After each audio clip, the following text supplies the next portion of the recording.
বিদেশি সাংবাদিকরাও এখন সমালোচনা করছে প্লাস প্রশ্ন ছুড়ছে নুসরাত ফারিয়াকে গ্রেফতার প্লাস কারাগারে পাঠানো নিয়ে।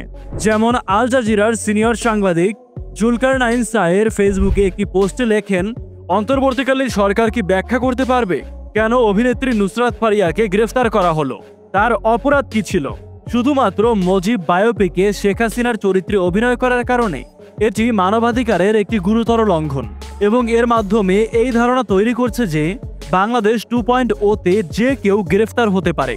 যদি ক্ষমতাসীনরা মনে করে মোহাম্মদ ইউনূসের নেতৃত্বাধীন অন্তর্বর্তীকালীন সরকার কি শেখ হাসিনার আগের সরকারের চেয়ে বড় কর্তৃত্ববাদী সরকার হয়ে উঠেছে? শায়েক এই প্রসঙ্গে শেষ পর্যন্ত দাবি করেন, নুসরাত ফারিয়াকে অবিলম্বে মুক্তি দিতে হবে এবং হয়রানির জন্য তাকে ক্ষতিপূরণ দিতে হবে।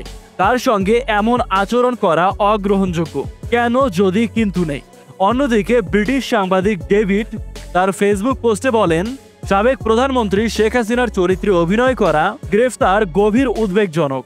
তিনি আরও বলেন, অন্তর্বর্তী সরকার এখন নৈতিক ও অনৈতিক দিক নির্দেশনা নিয়ে হিমশিম খাচ্ছে। আমরা এমন এক পর্যায়ে এসে পৌঁছেছি যেখানে আওয়ামী লীগের সাধারণ সমর্থক হওয়া কিংবা দলের সঙ্গে ঘনিষ্ঠ যোগাযোগ থাকাটাই যে কাউকে লক্ষ্যবস্তুতে পরিণত করার জন্য যথেষ্ট। বাংলাদেশে এমন ব্যক্তিরা এখন আর নিজেদেরকে নিরাপদ ভাবতে পারছে না, কারণ ভিত্তিহীন অভিযোগে যে কোনো সময় গ্রেফতারের বিষয়টি বাস্তব হয়ে উঠেছে। দেশের নতুন তথাকথিত সিভিল সোসাইটি এখন আর সুবিচার বা ন্যায্য প্রক্রিয়া নিয়ে মাথা ঘামায় না, তারা প্রতিশোধ নেওয়ার মনোভাব নিয়েই ব্যস্ত। নুসরাত ফারিয়ার এই বিষয়টিকে আপনি কিভাবে দেখছেন? তাকে কি ছেড়ে দেওয়া উচিত নাকি তার বিরুদ্ধে বিচার কার্যকর করা উচিত?